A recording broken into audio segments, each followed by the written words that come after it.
Good evening, everybody. Welcome to our Wednesday evening webinar. Tonight is saving a spot for the leopards in the Cape. We look forward to a fantastic presentation tonight. Just a couple of notes, please. Our presenter is in the fairest Cape, and there is a slight delay on the signal. So what we will do is, should there be a need to change over between presentation modes, we will do that during the webinar. We apologize for that. Unfortunately, there's only so much the SHRs can control, and signal and connectivity is unfortunately not one of those. With tonight's webinar, we'll also ask members, please have your chats in the chat section, welcome each other, chat to each other. In the Q&A, if you have questions, please type them in there. We will see how the streaming goes during the evening, and then we will have the questions at the end of the presentation. Just Jeannie is just getting her presentation on the screen for us. Oh.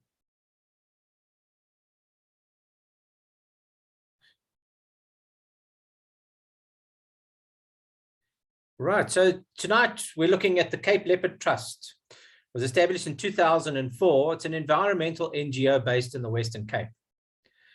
The trust facilitates and promotes the conservation of biological diversity with a focus on the leopard as a flagship species. In tonight's visual presentation, our presenter will share the story of the leopards of the Cape and give an overview of how they study these elusive creatures, what they know about their ecology and behavior, and what is threatening their survival. The talk will showcase several of the Cape Leopard Trust projects and highlight their three-pillar approach of research, conservation, and education. Our presenter this evening is Jeannie Hayward, Communications and Media Manager of the Cape Leopard Trust. Growing up in the Karoo, Jeannie has always had an intense love for the veld and nature. During her varsity studies, where she studied MSc Zoology at the University of Stellenbosch, Jeannie spent a lot of time in the Tankwa Karoo, Sandveld, and Cedarburg, doing reptile surveys and research, particularly on the peculiar tail-biting armadillo lizard, known locally as blinkogie. In the past, I have been criticized for my Afrikaans, so please, I hope I pronounced that correctly. Jeannie briefly left scientific research for a stint in the television industry, where she worked as a program researcher on the national history show Groen, compiled the text for the coffee book table Shoreline, Discovering South Africa's Coast, and worked as a researcher and production manager on a documentary series about South Africa's threatened wildlife. Jeannie joined the Cape Leopard Trust team in March 2010 as coordinator and researcher of the newly born Boerland project, along with colleague Anita Wilkinson. Together, they established a very successful leopard research project, the outcomes of which have informed conservation and management strategies in the Boerland area. Jeannie is now Communication and Media Manager of the Cape Leopard Trust. And while Jeannie is still involved with research and conservation activities, her first priority is to ensure that the Cape Leopard Trust research, education, and conservation messages reach a wide public audience. Jeannie, I'd like to thank you for taking the time this evening to present this webinar to the SHR organization.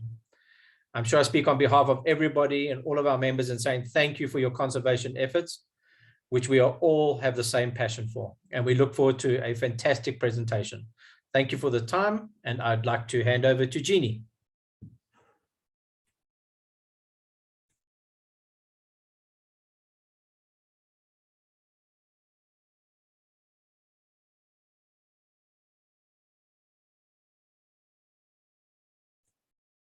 Jeannie, if you can hear us, you're muted.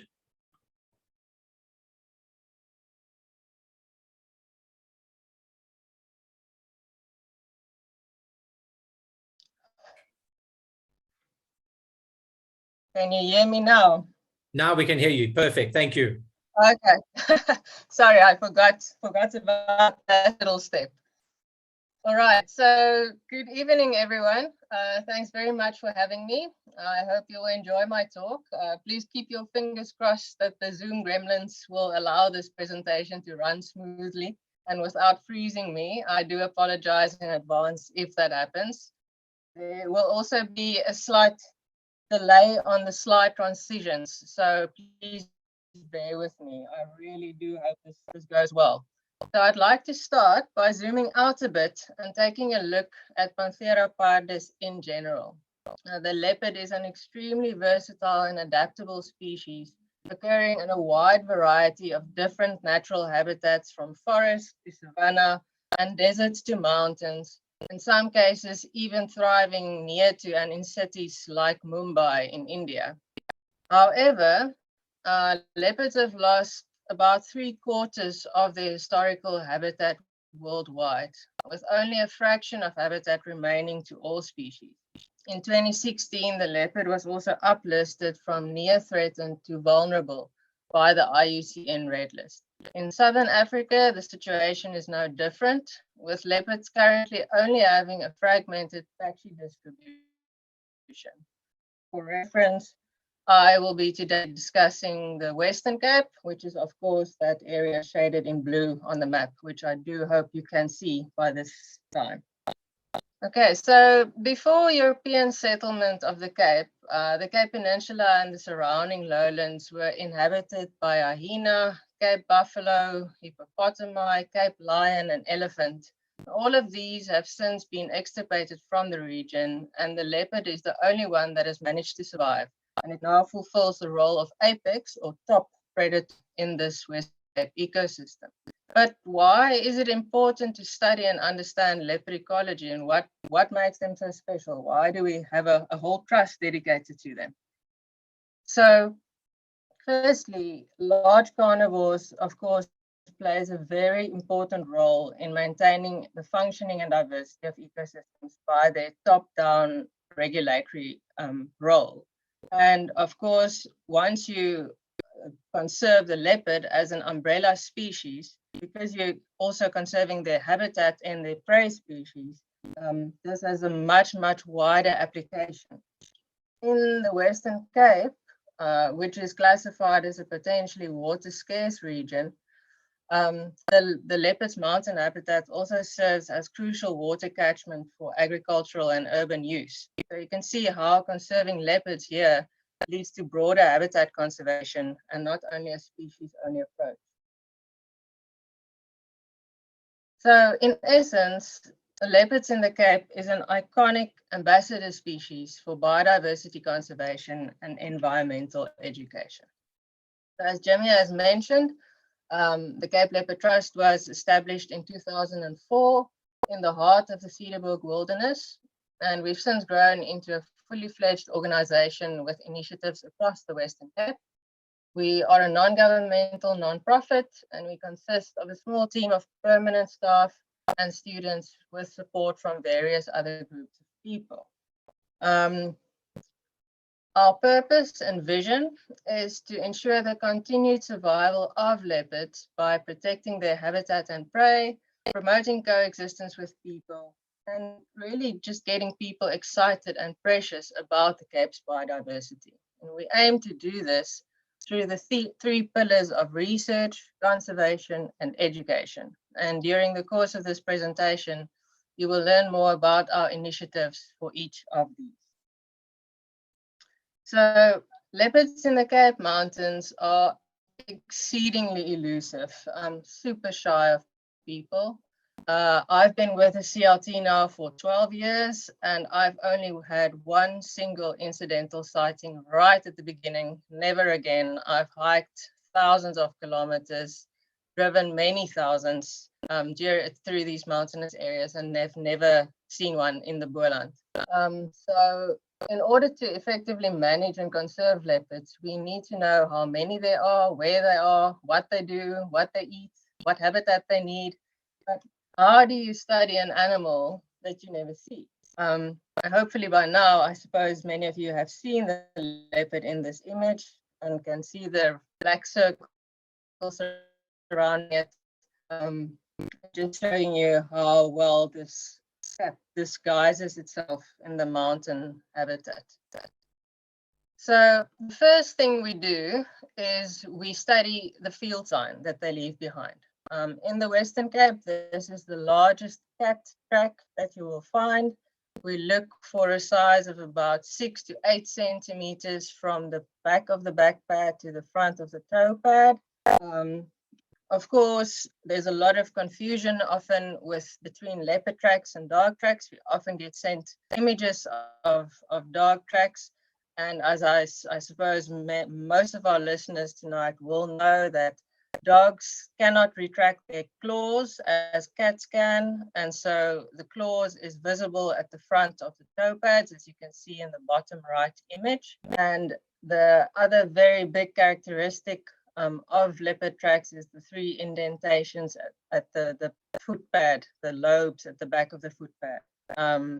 We'd like to encourage all of the Western Cape listeners to, whenever that you come across any leopard tracks, to please take an image photo for us right from the top with some kind of size measurement next to it.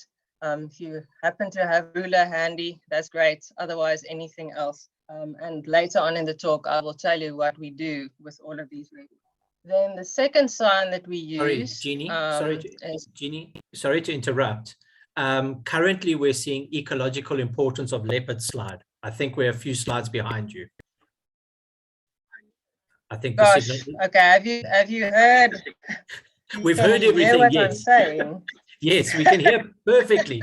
I think the transition between the slides is a bit delayed. Apologies for interrupting. So I think we're a few slides behind. Okay, well, what do you suggest we do? Shall we wait to catch up, or do we want to move to Dalian's presentation? Dalian, is yours going a bit smoother on that side? Mine is going fine, yeah. Shall we try it that way? I think so. If you wouldn't mind, let's okay. if we do the screen share with Dalian, and then let's see if that's okay with you, Jeannie. Let's try that, yes, because I'm already about 10 slides on. Can you see my screen? Are you yes. past the slide? Okay, I'm just waiting for the slide. I cannot see anything yet. There, oh yeah, okay. Okay, next.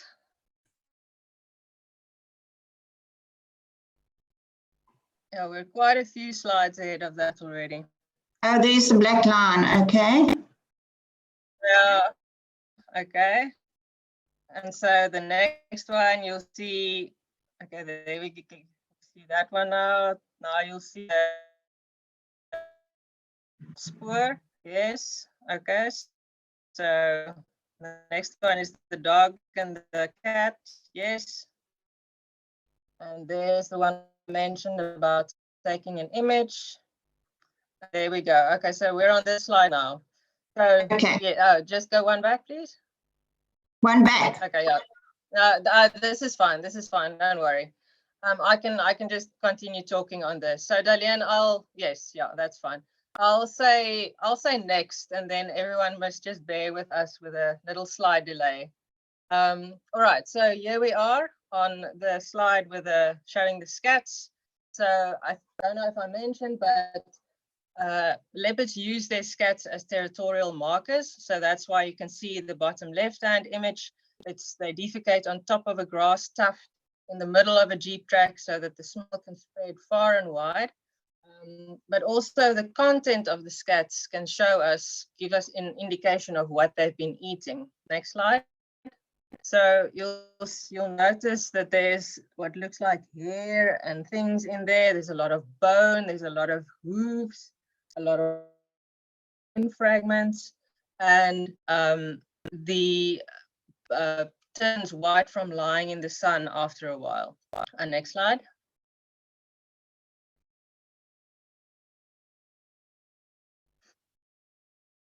Okay, the third sign that we use is the scratch marks on trees.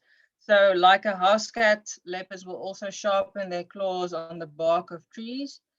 This of course serves to rid the nails of parasites and prey remains, but also at the base of the toe, between the toes, there's a gland called the interdigital gland. And as it scratches, there's a secretion that gets deposited onto the tree. And this then also serves a form of chemical communication. Next.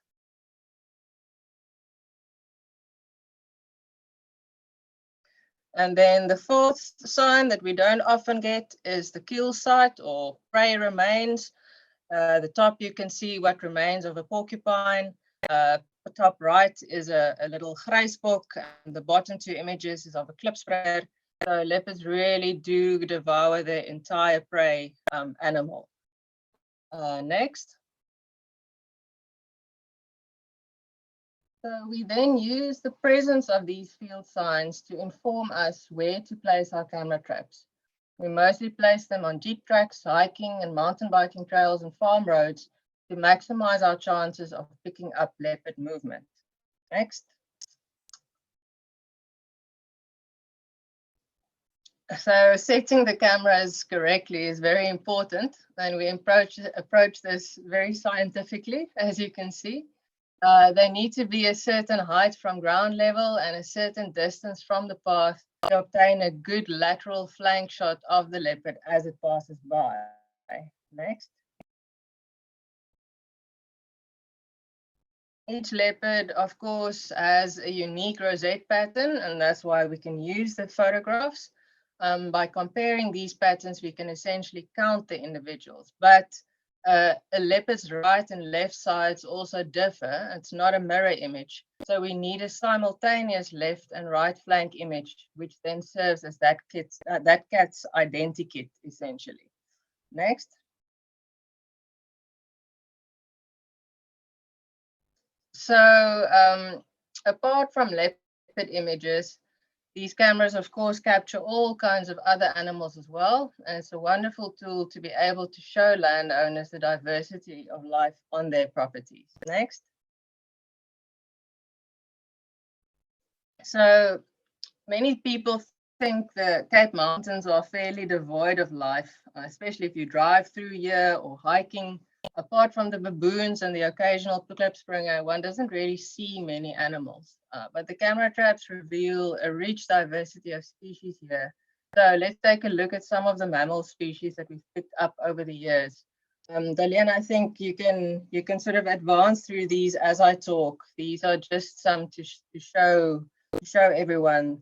So the baboons, omnipresent, very entertaining, very inquisitive. We've got the klipspringer, grijsbok, duiker and grey rebuck, porcupine, rock hyrax, Cape hare, Hewitt's red rock rabbit. Got the genet, large spotted genet and small spotted genet with the black and white tail tips. We've got the small grey mongoose and the large grey mongoose on the right. We've got the water mongoose or kommetjiesgat muishond, the Cape clawless otter, the striped polecat or stink muishond, and the African striped weasel, slang muishond. Now we've got the Cape fox, the bat-eared fox, the aardwolf, and even brown hyena. This was near Anysberg, Touws River. The black-backed jackal, the honey badger, bush pig, aardvark.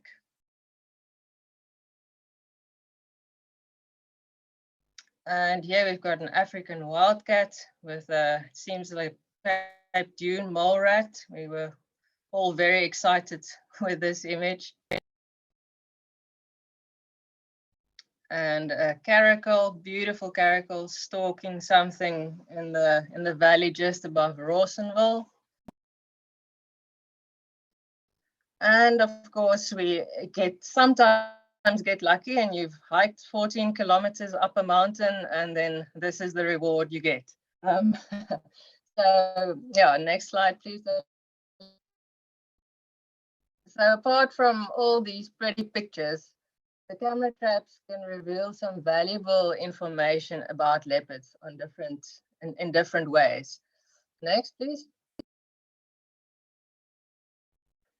So you can see there at the bottom of the image, each image has a date and timestamp. And from looking at all of these timestamps, we can then start looking at activity patterns.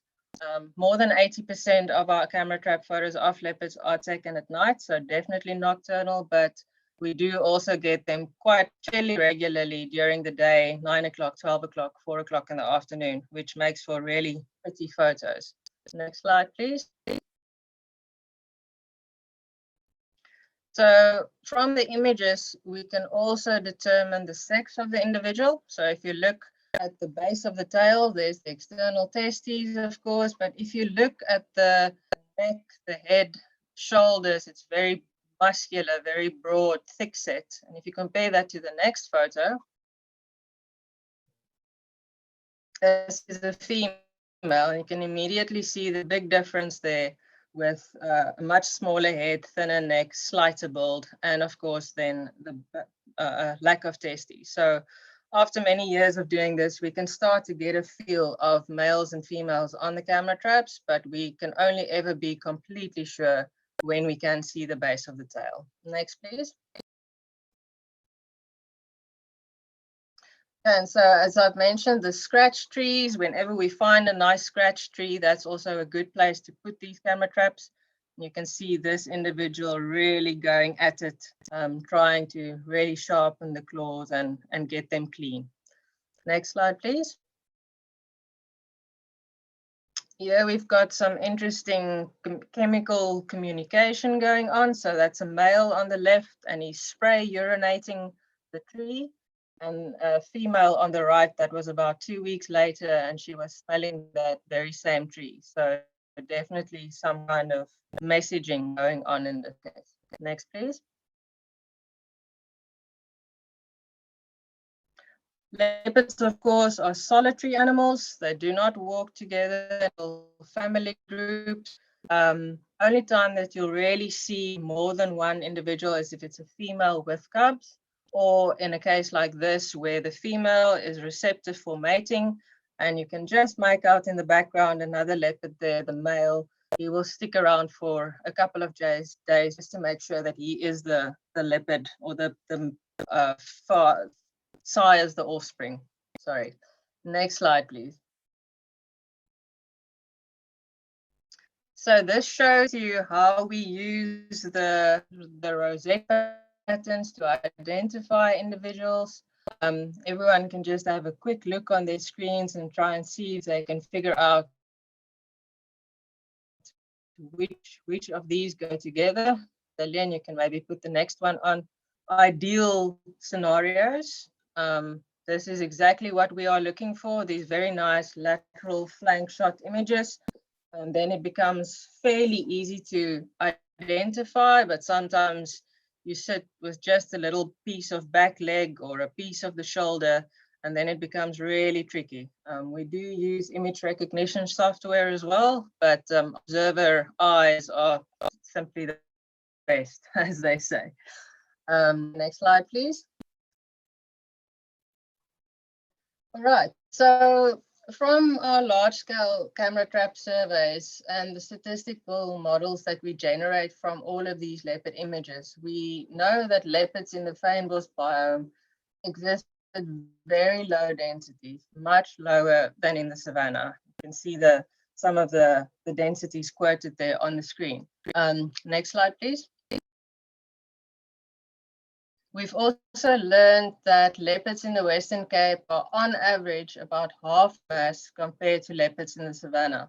But while they are smaller, they roam territories up to 10 times larger. You can see there's 1, 2 males in the Cederberg region, very dry areas of the Cederberg region that patrolled home ranges of over 1,000 square kilometers. This is absolutely massive. Part of the reason for this is the fact that leopards in the Cape only have access to smaller, sparsely distributed prey occurring in rough and rugged terrain like the very, very mountainous regions, compared to savanna leopards that can go for herds of zebra or impala in much, much habitat. Next, please.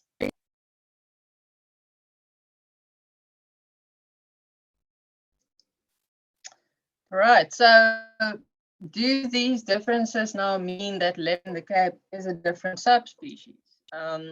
People often refer to them as Cape leopards or Cape mountain leopards, which is strictly not correct, since these cats are the same subspecies as the ones elsewhere in Africa. They're all Panthera pardus pardus. And although there are these distinct differences, it's not enough to classify them as a subspecies, but they are regarded as a different management unit, and they do need tailored conservation plans. Yes, next slide, please.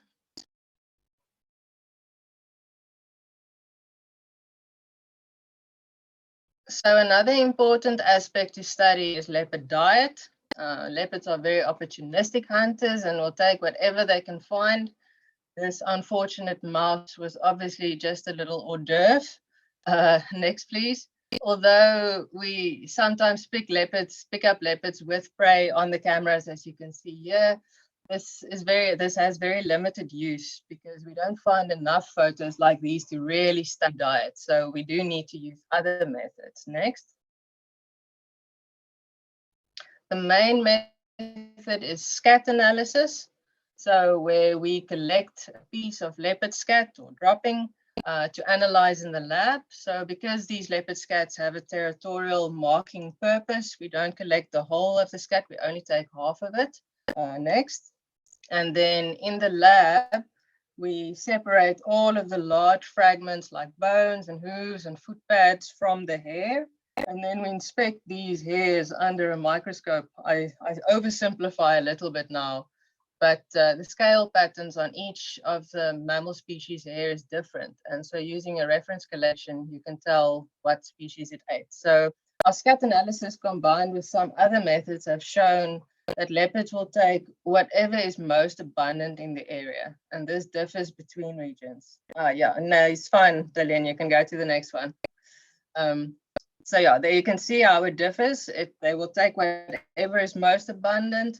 For the cedarburg, for instance, klipspringer and dassie is by far the most consumed prey, whereas in the Boland mountain chain, we get a lot of graysbok and porcupine, and the little karoo, there's a lot more large game available. So leopards are adapting their diets as to what is available in the habitat. Next, please.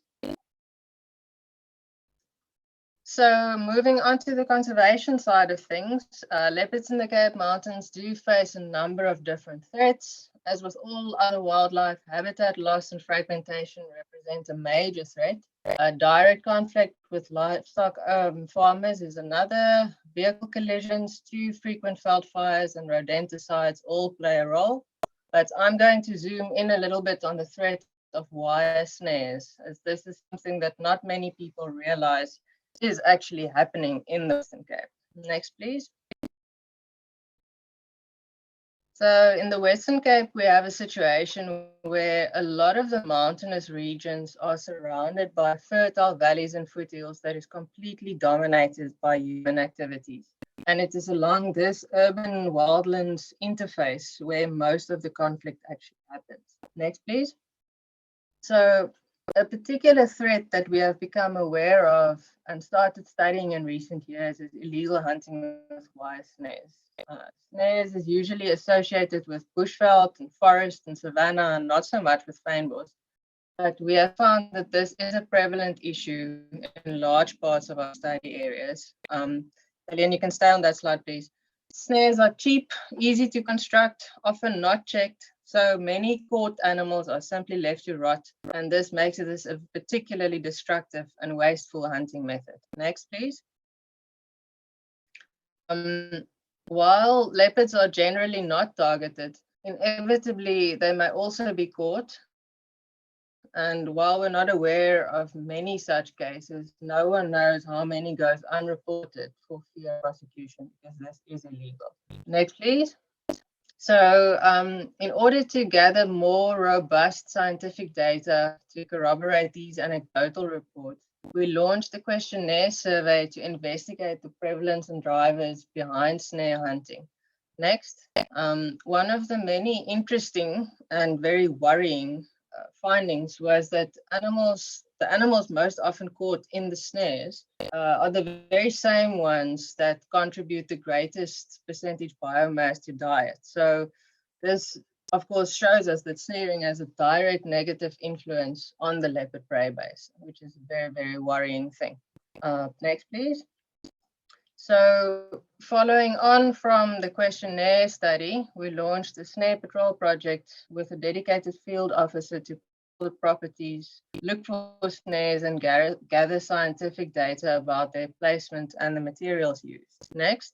Over the course of the 12 months, this officer covered about just over 1,400 kilometers on foot, and he removed about 670 snares, as you can see in the image there. This number has now increased since this report was written. Next slide, please. So what we also do is train the local field rangers from all the nature reserves in the study areas in where to look and how to look for snares and how to remove them and gather data. Next. And we also host snare-aware workshops on farms to train farm owners and managers and educate the workforce on the harmful effects of snaring. Next, we've also developed a snare-aware poster in simple language for distribution on farms, as well as a downloadable guide to preventing snare hunting for land managers. Okay, so moving on from snaring, next slide, please. The last threat that I want to highlight is the obvious one of direct persecution in retaliation for losses experienced by livestock farmers. Next, please. So our diet studies have shown overall livestock is not a staple of leopard diet. And the presence of leopard as an apex predator, that top-down control, actually has a regulating effect on the number of smaller predators like jackal and caracal that is responsible for most of the livestock losses. However, leopards can and do sporadically cause substantial losses for livestock farmers. And we are very aware of this fact. Next slide, please. So the CLTs, we try to work with farmers to find holistic mitigation measures and to essentially take livestock off the predator's menu. This is unfortunately not an easy task, and there's no silver bullet solution that will work in all situations.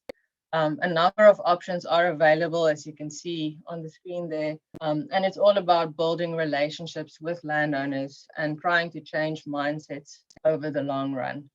Next, please. So in terms of this, we do offer support with farmer leopard conflict situations in the Western Cape. And next, we will also soon be hosting a workshop series focused on holistically farming with nature. So this will be run in August, September, and October. So if anyone is interested in this, please do have a look on our website. Next slide, please. We also try to engage with communities living in leopard areas to build relationships. One example is a project with a few small rural settlements in the heart of the Cederberg to reinforce their kraals or corrals and make it more predator-proof, as you can see top right there.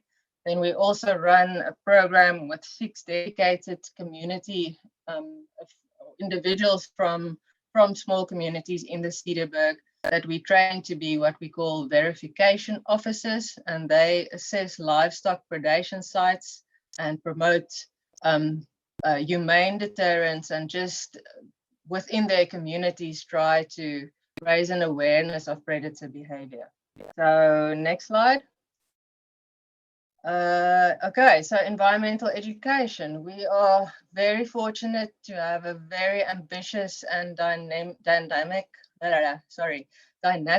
environmental education team, and they lead a whole suite of activities to inspire children and adults alike.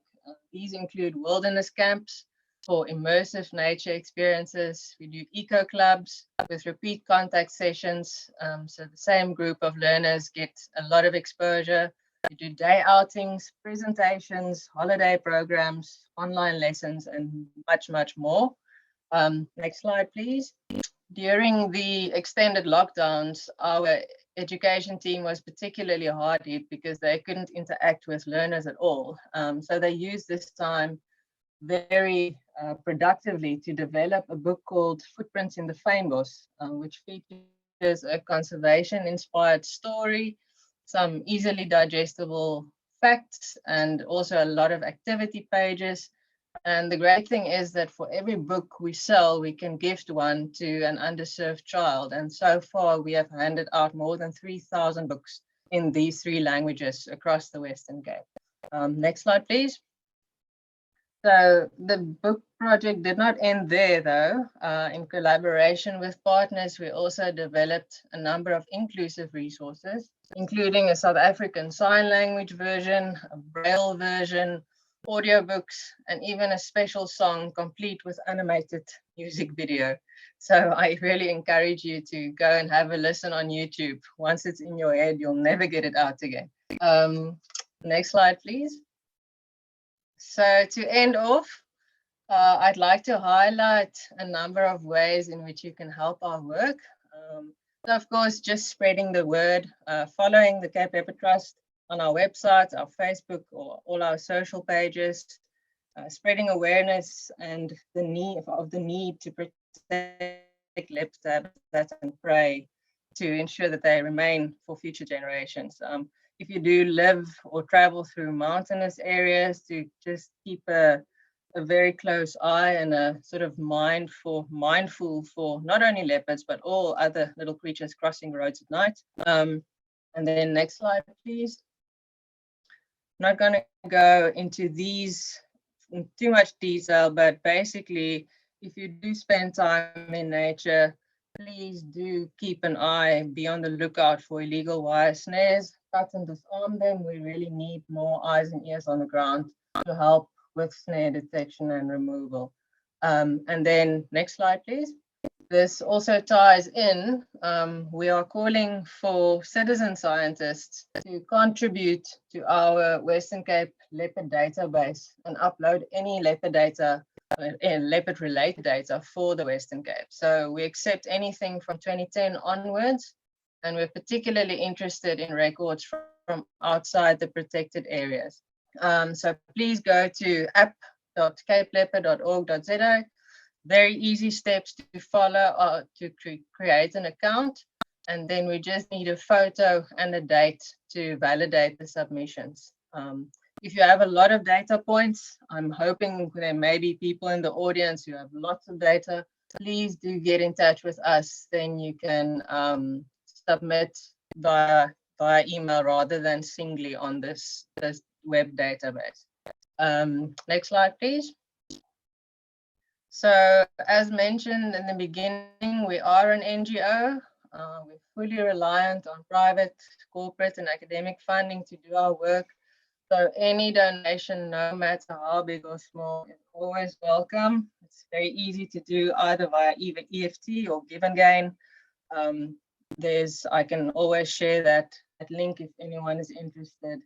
Please do help us out. Next slide, please.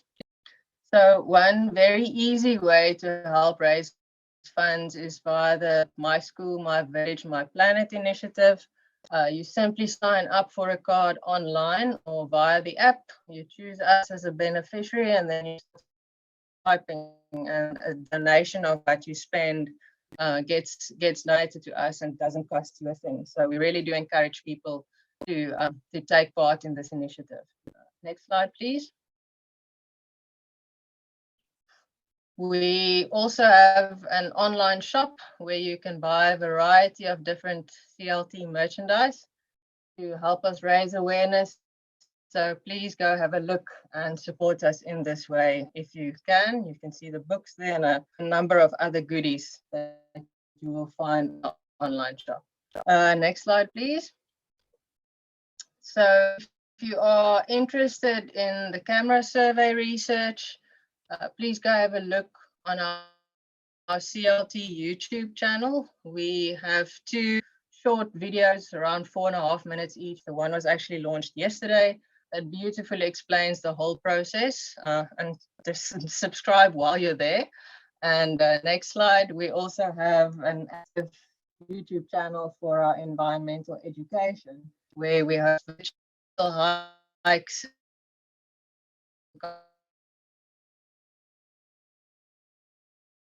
conservation career showcases, leopard lessons, and more.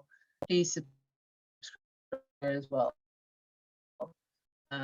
Next slide, almost done. We acknowledge our, it's stuck now, there we go. Briefly acknowledge our main donors, funders, sponsors, partners. Without them, none of this work would be possible. So we do really appreciate their valuable contributions. And then I think, yes, it's the final slide, please, Dalian. Don't hesitate to get in touch with me via email. Please follow us on our social media, as I mentioned, the Cape Leopard Trust. And yes, that is it. Thank you very much, everyone.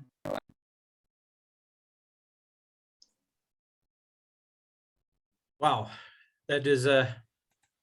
Whoop, oh, sorry. My apologies, everyone. Thank you, everybody, for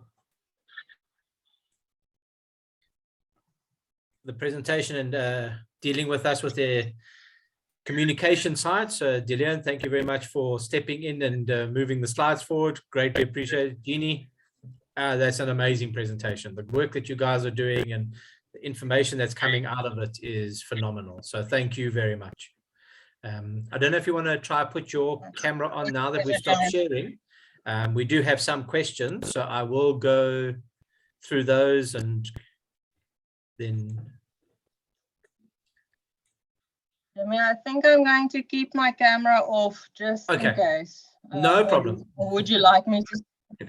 You might lose me if the moment I switch it on. I'll do it right at the end so people can just see that I'm really here. Yeah, exactly. Who's talking, and it's not voice activated, so it would be nice.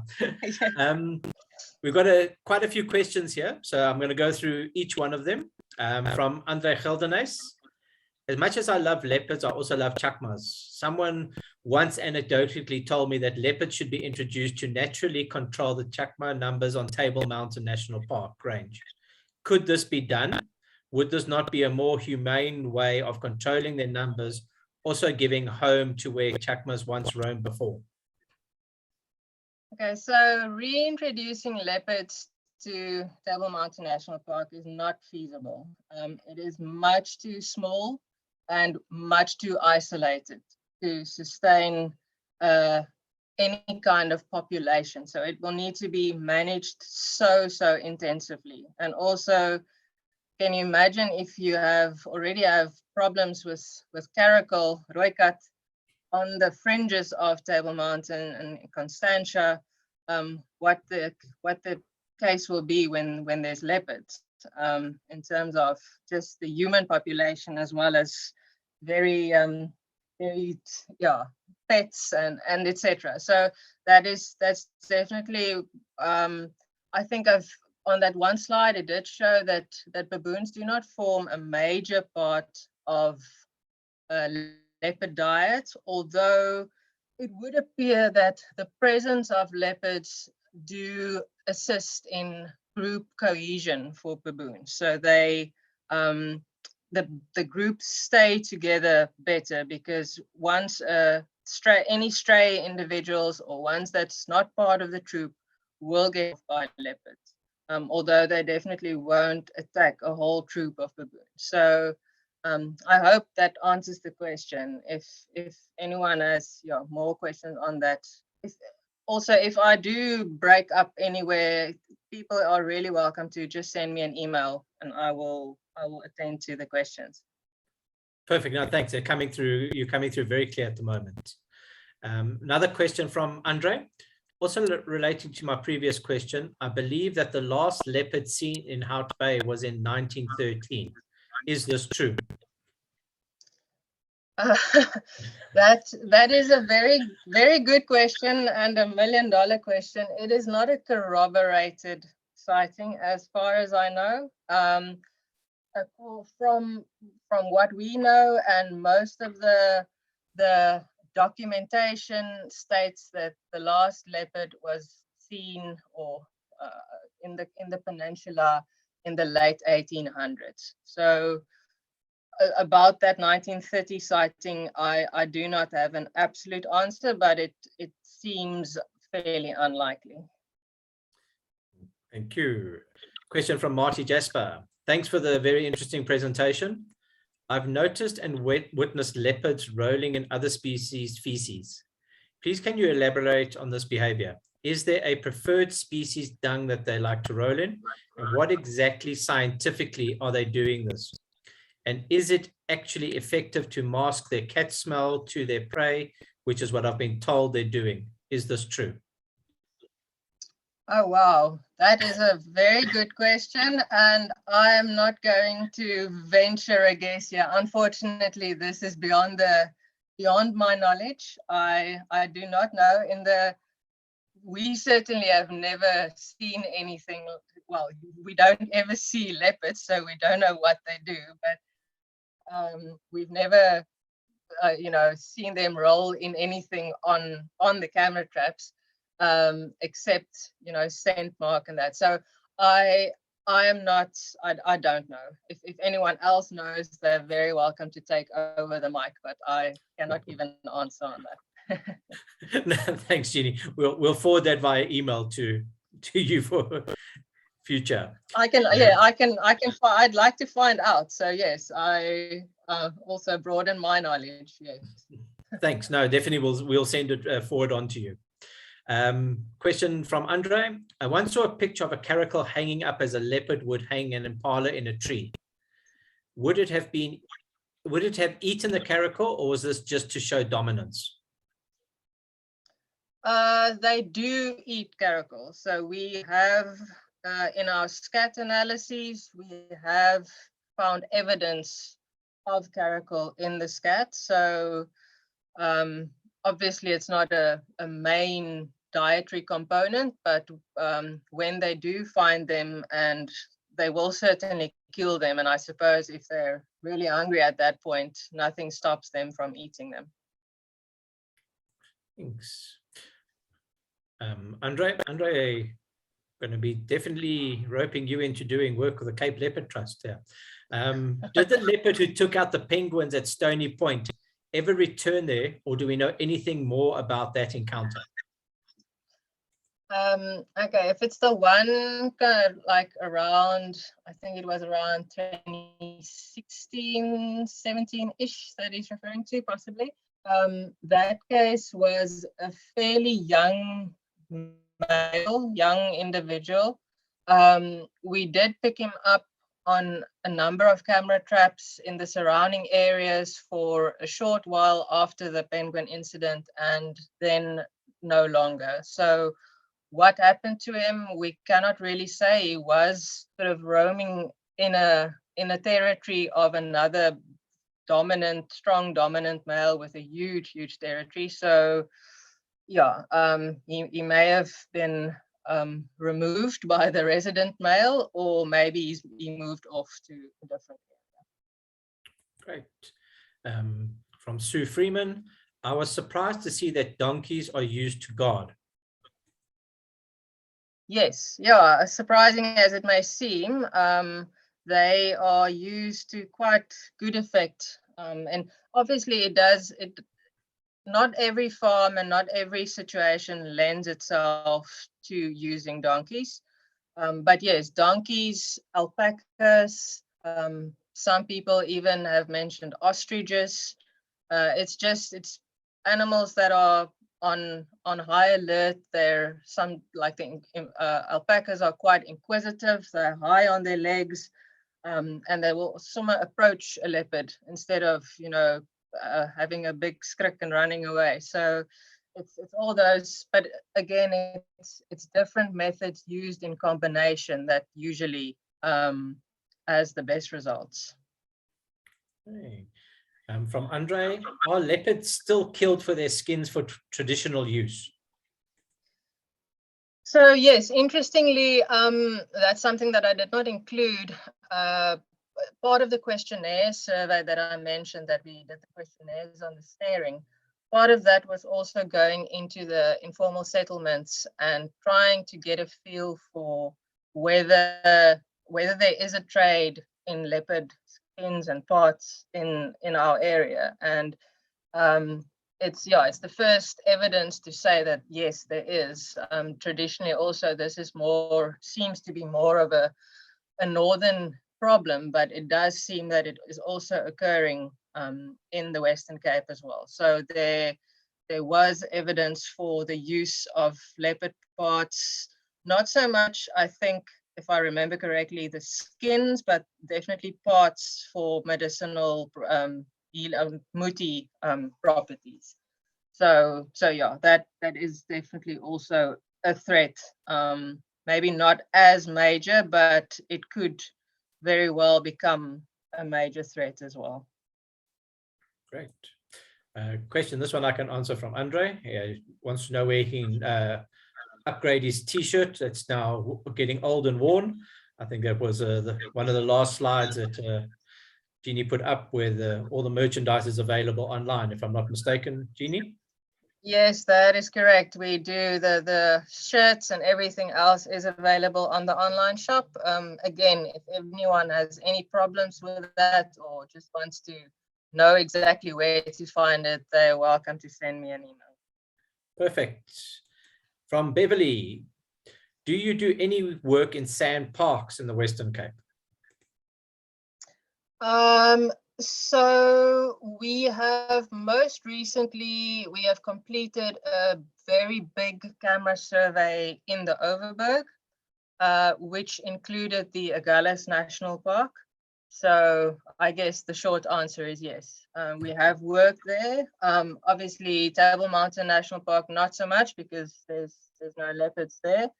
And yeah, so to my knowledge, Agulhas now rings the biggest bell. There may be others as well. Perfect. Question from Francois. When you worked in the Tankwa Karoo, did you come across leopard in the vicinity of the Tankwa Karoo National Park? Oh, wow. Yeah, that's a interesting question. So that was when I was still doing my studies and my master's studies, and I was working in herpetology, so working on lizards. So leopards were not very, very high on my radar at that point. So I myself have not come across anything. I'm not aware of any corroborated records, but I'm not the keeper of the database, so I may be mistaken. There may be, you may, yeah. I'm not. I'll have to check that. Great, thank you. From Larissa Kutsa, what is the sentiment from landowners? Are they open to conservation efforts or not? Generally, I would say yes. It definitely depends on the area and the form of income. So especially if we look at a region like the Boerland, where we have a lot of vineyards, a lot of fruit farming, in this area it's overwhelmingly positive. People love the idea of having leopards, and very much pro conserving them and their prey. Where the majority is livestock farming, it is tricky, especially, sometimes I don't want to offend anyone, but sometimes the older generation can be a bit more not open to new things and new ways of thinking, but it is a very, very slow process. And I think generally we do have quite a positive reception. Not always, but generally. Thanks. Question from Dylan Ross-Watt. There's a baboon problem in Kochel Bay, Gordons Bay. Is this a feasible area for leopard introduction? They don't need to be introduced. They are there. They definitely are there. We have camera traps in that area. It's part of the Boland survey area. So definitely they are there. And they are at,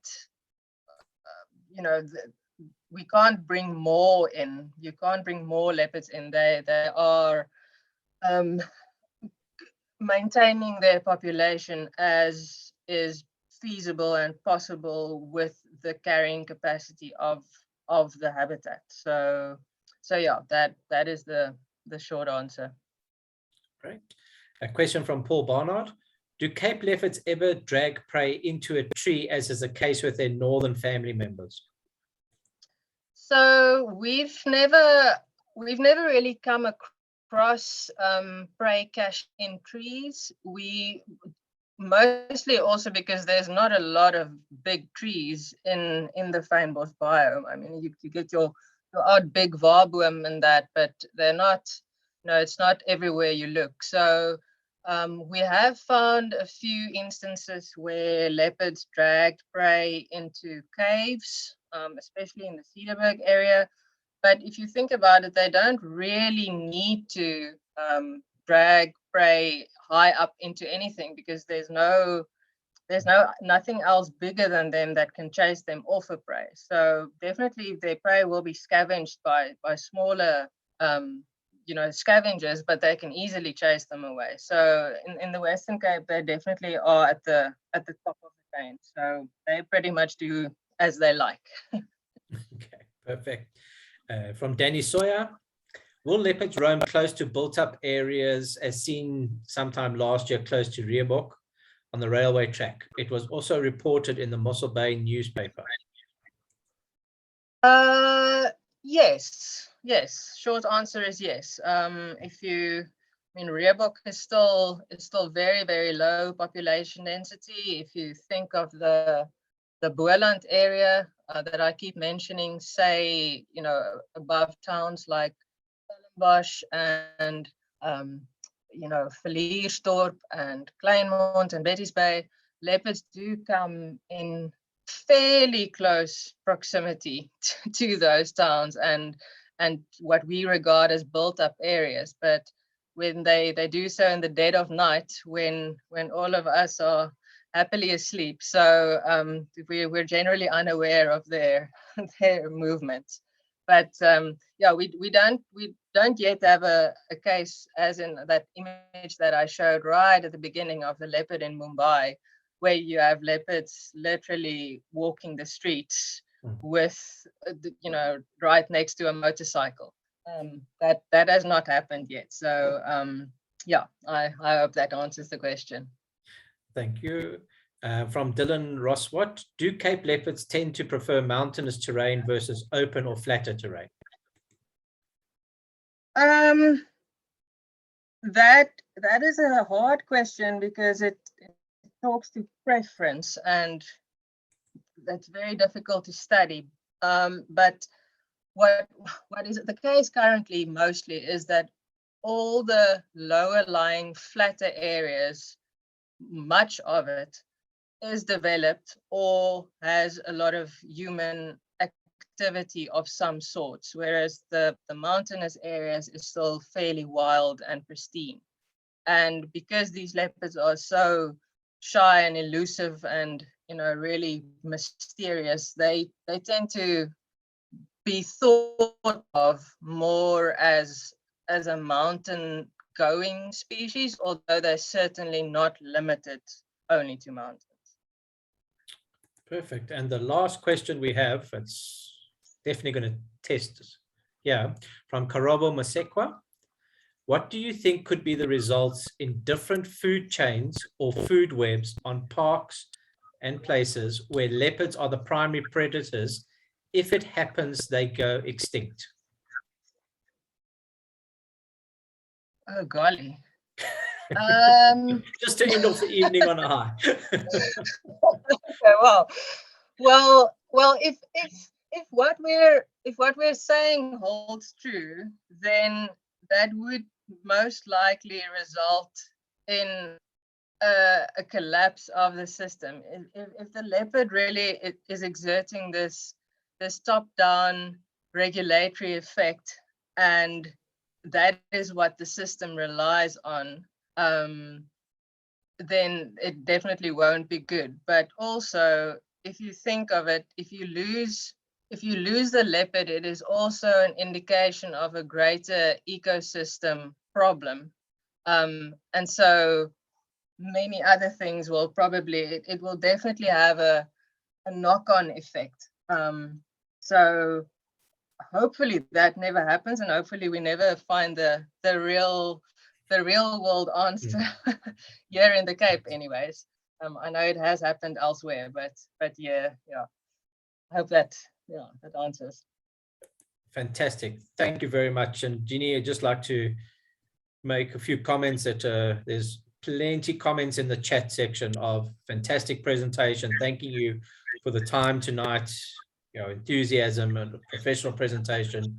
I know the signal would made it a bit more difficult, but it went off exceptionally well. And from the SHRs, we just like to extend our sincere thanks and appreciation for you taking out your time to introduce us to the Cape Leopard Trust. So thank you very much from our side. Jeannie, that's an absolute pleasure. I again apologize for the lags and the things. Unfortunately, that's beyond my control. I'm going to quickly switch on my video so that the people still here can see this is really me. I'm really here. Hi, everyone. I'm not sure if I'm still if I'm frozen yet, but yes. No, you going great guns. And Dalian, thank you for taking over the presentation and for stepping in there. Thanks a lot for having me. It's been an absolute pleasure. Thank you so much. And to all our members who are on the webinar tonight, thank you for attending. Greatly appreciated. I think the next webinar is on the 22nd of June. It's on the landscape ecologist at Sandparks, Dr. Moto Masobolela. Climate change impacts adaptation and mitigation in national parks. One of our critical factors that we're looking at in the organization, obviously climate change. And I believe this will be quite an interesting webinar for our members to attend. I'd like to thank everybody for this evening. Thank the Zoom team for going through all the challenges with the electronics tonight. It's been greatly appreciated and a professional effort from the team as usual. So thank you very much, everybody. Have a fantastic evening. And we all look forward to seeing you on the 22nd of June. Good night, all. Thank you, Jimmy.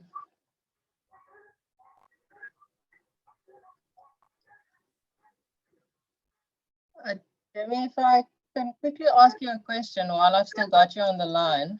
Certainly. Would you mind, will it be possible to share the comments with me? I'm not going to be able to read through everything now.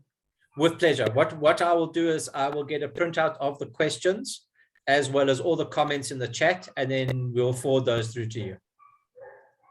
Perfect. Thank you so much. My pleasure. No problem at all. And thank you. Okay, great. Thanks, everyone. Thanks. Good night. Bye.